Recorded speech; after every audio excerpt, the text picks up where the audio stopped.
Hey everybody. This isn't a video I ever envisioned I would ever make or watch. But before we get started, let me remind everybody of the differences between the red pill and the blue pill. The red pill is the uncomfortable, often painful and ugly truth. The blue pill is living the comfortable lie. Why is this basic reminder important? Well, it's because as masculine men, it's imperative we cultivate the emotional and psychological fortitude to fortify us in order to accept the truth when it presents itself, no matter how brutal or painful that truth actually is. Many of us can sometimes suffer from confirmation bias. Nobody's immune. Red-pilled masculine men committed to ethics and integrity will recover from confirmation bias quicker than others and accept verifiable facts and observable reality for what they really are, the truth. Even so, we all know the truth is brutal. Often, the most painful experience in our life is discovering we've been lied to or betrayed by a loved one. Whether it's a lover, a spouse, a close friend, or even a trusted business partner. One of my sayings is, trust but verify, always. However, in the manosphere, often the takeaway for too many is that this only applies to women. It doesn't. It applies to everyone. Men, women, and of course, the manginas who cosplay as red-pilled men who are in fact purple-pilled power bottoms. By the way, here's a bit of a spoiler alert. Many people think those who only accept part of the truth are purple pillars. They're not. They're blue pillars in denial. This is because the worst kind of lie is a half-truth. Self-identified purple pillars measure their ethics in half-truths. Remember, a half a truth is still a full lie. Why is this important? It's because the manosphere has a betrayer in our midst who, in October 2018, put hundreds of men's lives in real danger. While he may not have always been this way, his betrayal at the 2018 pt.1 convention forever branded him as a betrayer of masculine men. What's worse is that when he was confronted with the verifiable facts, like a dishonest woman, he refused to admit his betrayal and seek redemption. This is not the conduct of a red-pilled man. This is the conduct of a dishonest cosplayer looking to shill his personal brand of half-truths while cultivating fanatical fanboys to feed his fragile ego. So, what exactly am I talking about? Well, I think the fraud father of the manosphere, Rollo Tomassi, says it best. Let's listen to what he has to say.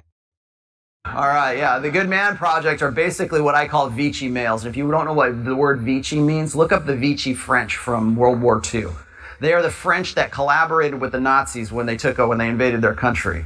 Okay, so when I say a Vichy male, what I mean is men who have sort of sold themselves out to the Gestalt feminine.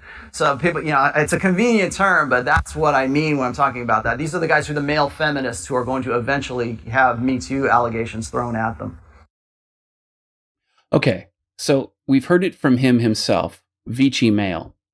Also, I should probably let you know that Anthony Johnson shared with me the private communications between he and Rollo Tomassi so that I could look at the facts of this situation and analyze the truth for myself. What you're seeing on the screen right now is the private time-stamped communications between Rollo Tomassi and Anthony Johnson that I was able to verify. And this was in ASCII text format provided me via Twitter. So these are actually Twitter DMs. So Rollo Tomassi on October 3rd, 2018 at approximately 2:44 p.m. stated to Anthony, "Remember the girl who interviewed me for the New York Times article about declining sperm count? First of all, doing a TRT story at last. Would love your help if you are still game. And I'd love to come out to the pt.1 convention, which is now so soon. Thinking it would be a great event to either write about or to meet people who have good future stories for me." Then he states, "The gender situation and the general level of stress has only gotten more intense every month this year. It's amazing." Then he states, "She says she'll fly out if she can get in." Now, what's the story that Rollo's talking about for the New York Times? It's this one here, The Dawning of Sperm Awareness by Nellie Bowles, that was published on July 25th, 2018. So as you can see, Nellie Bowles has actually been talking to Rollo Tomassi since prior to July 25th of 2018. And apparently she was at least talking with him about this particular article and maybe some things before that. Who knows? But you have to remember that Rollo is asking Anthony about this on the 3rd of October, 2018. So that's what, 2.5, 3 months later, something like that. So then Nellie contacts Anthony on October 7th, 2018 and states, "First, I should apologize. I should have reached out your way from the get-go. I'd been talking to Rollo and had written about his work before, so I was asking about the convention through him." In other words, Rollo is this feminist reporter's media contact within the manosphere. That, I think, should send up some warning signs, but we're going to move on. And this is an email to Anthony on the 9th, 2 days after her initial email on the 7th. And just following up, my editors are down for me just coming Monday, if that still works for you guys. Now remember, Monday is October 15th. So the convention, at least as I understand it, went from October 11th to October 14th. And she was coming down to speak to people at the convention on the 15th. Basically, as I understand it from what Anthony told me, is that she was going to be quarantined so she couldn't disrupt the convention itself.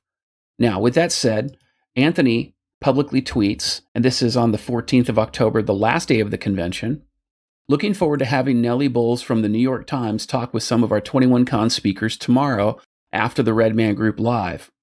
Now, again, this confirms they were going to be meeting the Monday, October 15th. Now, the other side of this is that Rollo, during the convention, sent Anthony a text. I believe this is, I don't know, like iPhone communication or something. I don't mess with iCrap, but apparently they do, so whatever. It says, "Be sure you okay Nellie for Monday. She was hitting me up on my DM this morning." Okay, so apparently Nellie and Rollo are DMing each other either through text or through iPhone or whatever this messaging service is, whatever. Then Rollo asks Anthony on the night of October 13th, which is Saturday during the convention, "Should I invite Nellie to Sock's party?"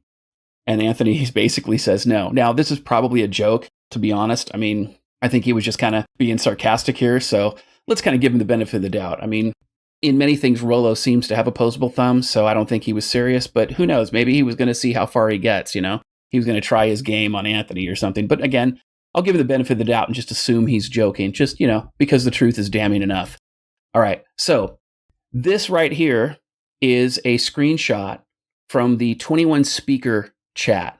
So the 21 convention speaker chat. And this is from Anthony Johnson. And this is the 14th, the last day of the convention at 11:18 a.m. And this can be verified by all the speakers if they choose to look at this Twitter chat. It's a private DM chat that the speakers were at for the 2018 21 convention. Anthony gave me access to it. I signed an NDA, so I'm not disclosing any of the other information there. If I did, Anthony could sue me into the Stone Ages, but I have his permission to share this. It states, "New York Times chick is allowed to show up tomorrow only, Monday at 2 p.m. under tight supervision. She does not get the address until 1 p.m. Monday." Okay, so Anthony's keeping the information about the 21 convention completely compartmentalized. He's trying to protect the men who attended. He is trying to protect his speakers. And of course, he's trying to protect the venue. This makes perfect sense, and it is consistent with everything that's happened so far. Now, I haven't shown all the screenshots that I have. I haven't shown all the information I have, but everything I've seen so far basically confirms that Rollo approached Anthony to get Nellie Bowles into the convention. Initially, Anthony said no, and then he said, okay, after it's over, we can do a kind of a quarantine situation to protect everybody, and then this way she can't just party crash. Now, think about that for a moment. Now, on the night of the 14th, there was a social gathering after the event, and it was at a location in downtown Orlando.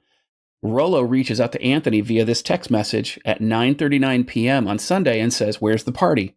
And then Anthony tells him it's some kind of cigar bar. If you kind of see, apparently my blackout game needs help. So there you go. But it was some kind of cigar bar someplace. So anyway, you'll know that it's a cigar bar because here is the private gathering right here. Okay, this is the video of it. And we'll just kind of bounce around a little bit. You can see her there. There's Nellie Bowles, and people are like, they're sitting outside. I don't know, maybe it's something here, but there's, people sitting here and they're smoking. So maybe it's I don't know, maybe it's a bar or something. There's Rich Cooper. So there he goes. He actually looks like a man. The transition's going pretty well. Anyway, there he is again. So, but yeah. Oh, and look, that looks like, is that Rolo? Is that Rolo? Look, he's like sitting back, like trying to figure out the hell's happening. Interesting. So anyway, we move on, and Anthony and Nellie had some conversation back and forth that culminates with Nellie saying, genuinely, Anthony, someone in your group invited me and told me to come just now. I'm so sorry. It felt like I was crashing. That was in no way at all my intention. Then she goes on and states, I was invited to that evening session by Rollo. He said that 5 of the 21 Con guys wanted to meet and chat off the record before the next day's on-record interviews. I asked if he was sure. He said yes. I have all these DMs and have sent them to Anthony. After all this happened, and after Rollo docks the location and this unfortunate confrontation occurred, Anthony and 21 Convention put out a 15-page statement that included the video that I just showed and many of the texts that are here. I'm just going to kind of go through this real quick. There's some texts that are here. Just kind of scrolling through.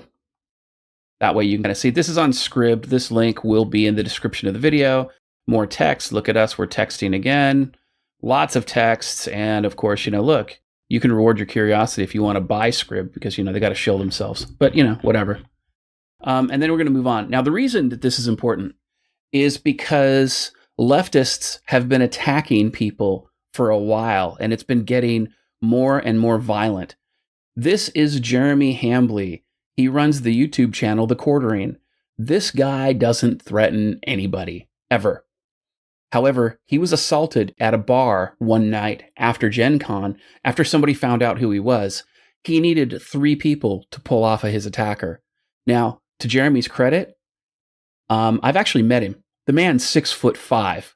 So when you need 3 people to pull somebody off of you when you're 6'5", you know that guy's an absolute danger to your life. In addition to that, everybody remembers how Antifa brought in what appears to be possibly thousands of people to harass Milo at Berkeley. And then on top of that, somebody decided to load child porn on Alex Jones' computer and then try to blame him for it. Again, these are leftists. These are people trying to deplatform people, telling the truth. And even if I don't agree with everything Alex Jones says, I don't think that he should be the victim of this type of crime or any other crime. And then on top of that, Roosh V, back, I want to say this is 2015, Roosh V got stalked when he tried to come out with his neo-masculinity movement, and he got beer thrown in his face as a result. And then recently, since the 2016 election, Breitbart has recorded 639 cases of media-approved violence and harassment against Trump supporters. Let's call this what it is. This is national origin discrimination. This is terrorism. These are hate crimes committed by anti-American leftists. These are people who do not support the freedom of speech. These are people who do not support the Second Amendment, and they definitely don't support due process under the law. What they support is witch hunting and violence, period. Now, the reason this is a concern is because Anthony is often seen with his trademark hat, Make Women Great Again. Now, prior to wearing this particular hat, Anthony used to wear the MAGA hat, Make America Great Again. Now, you can do a quick internet search and you can find that there are multiple instances of people wearing a hat that looks almost exactly like this who are the victims of unprovoked violence. And then on top of all that, remember last year when Tucker Carlson had his home under siege from Antifa? Well, this year, Antifa plastered posters around Washington, D.C. with Tucker Carlson's address as a warning after attacking his home last year. They practically broke his door down. They terrorized his wife and his children. Why? Because they didn't like the news he was reporting. So when you dox the confidential location of a male gathering, especially if it's a healthy red pill male gathering, to a feminist journalist, or anybody else for that matter, you are putting those men in danger. So the problem with Vichy voices in the manosphere, like Cosplay Tomasi, is that in their own narcissism and hubris, they justify betraying not only the men who follow them, but the men who considered them close and trusted friends. There is no worse sin than betrayal. When Rollo betrayed the trust and confidentiality of his fellow 21 convention speakers and the men who paid to attend that event, he actually put them in physical danger from feminist bigots, Antifa, and social justice warriors. Tomasi's betrayal could have gotten these men who trusted him fired from their jobs, destroyed their careers, subjected them to doxing, and caused them to be ostracized from their communities and their families alike. Tomasi's backdoor relationship with this feminist New York Times reporter put every man associated with the 2018 21 convention in harm's way. For her part, the New York Times reporter Nellie Bowles, from the evidence I've seen, at all times acted in good faith and extremely professionally, which is something I cannot say for Rollo Tomasi himself. However, as a feminist reporter who has a history of opposing masculine male teachings from strong male voices like Jordan B. Peterson, she could have brought Antifa or armed violent social justice warriors to bear. If that had happened, then the late-night confrontation that Anthony recorded could have gone far differently. If this fraud father were half the red-pilled man he cosplays, then he would have never put innocent men's lives in danger and would have immediately apologized to his fellow 21 convention speakers and the attendees publicly, as well as accepted complete responsibility for his conduct. Instead, Rollo and those around him have focused on defamation, lying, and attempting to conceal Rollo's unethical betrayal of those who trusted him. Remember, trust but verify always, and never, ever forgive anyone, man or woman, who refuses to accept responsibility for unethical conduct, especially when it puts innocent men's lives in danger. Were I Anthony Johnson, I'd sue Rollo and those around him into the Stone Ages for their efforts to destroy the Red Man Group, the 21 Convention, and their attempted character assassination of Anthony Johnson personally. I'm DDJ, and this Bukkake Chokeslam is your dose of misandry today.